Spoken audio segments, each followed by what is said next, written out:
জীবনে বিনোদনের অন্যতম প্রধান উপকরণ হল সাহিত্য। ভাষা ও সাহিত্যের ইতিহাস পর্যালোচনা করলে দেখা যায় যুগে যুগে সাহিত্য বরাবরই কাগজের পাতা থেকে ধরা দিয়েছে চাক্ষুষ অভিনয়ের জগতে। তার সে চতুর্থ বা পঞ্চম শতকে থিয়েটারও বা অষ্টাদশ শতাব্দী গ্লোব থিয়েটার নাট্যমঞ্চে, সেখানে সর্বদা মানুষের জীবনে বাস্তব ছবি প্রতিফলিত হয়েছে। সমগ্র ভারতবর্ষে দিগ্বৈদিক যুগ থেকে শুরু করে আধুনিক ভারতবর্ষে এই একই চিত্র প্রদর্শিত হয়।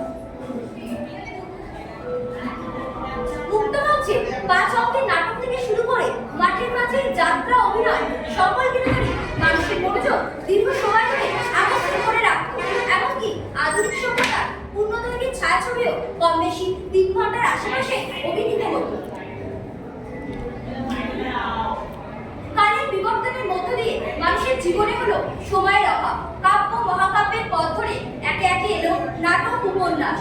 এর উত্তরসূরি হিসেবে প্রবন্ধ, গদ্য, ছোট গল্প ও আধুনিক সাহিত্যের অনুগল্প।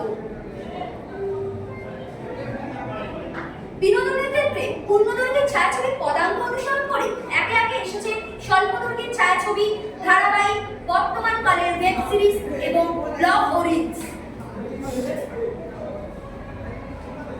সময়ের পেছনে ছুটতে ছুটতে কোথাও হয়তো মানুষের জীবন থেকে সময় হারিয়ে গিয়েছে। মানুষের রুচিতে এসেছে বিভিন্ন ধরনের পরিবর্তন। প্রদর্শনীর পরবর্তী পর্যায়ে দেখে নেব তারই এক দৃষ্টান্ত উদাহরণ। শাড়িটা 1931, পরাধীন ভারতবর্ষ। আরামপ্রিয় বাঙালি এক ঝটকায় ঘুমের আসলে ভেঙে উঠে পড়ল ব্রহ্মমুহূর্তে। অল ইন্ডিয়া রেডিওর আকাশবাণী কলকাতা শাখায় বাড়ি কুমারের লেখনীতে পঙ্কজ কুমার মল্লিকের সঙ্গীত পরিচালনায় এবং বীরেন্দ্র কৃষ্ণ পাত্রের কণ্ঠে বেজে উঠল মহিষা সুরমূর্তি। টানা 1.5 ঘন্টা বাঙালি মন্ত্রমুগ্ধের মতো শুধুমাত্র একটি শ্রোতাদের কাছে আটকে রইল।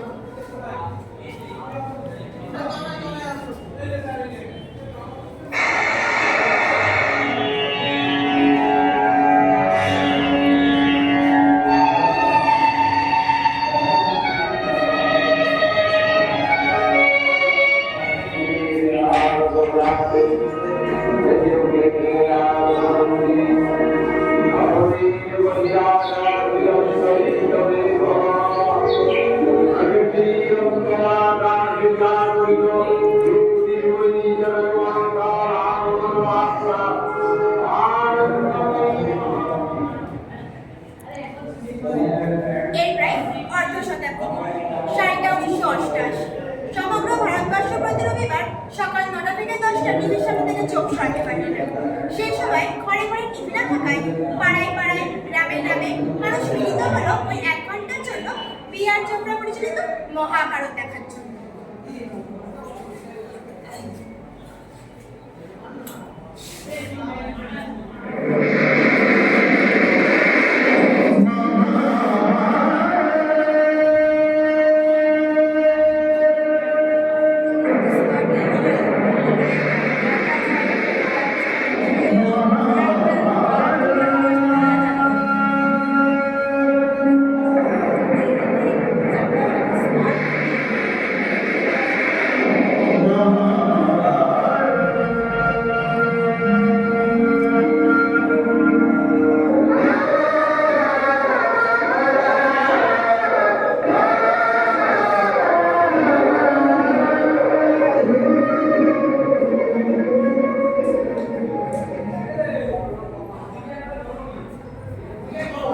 বর্তমানের সময়টা 2025।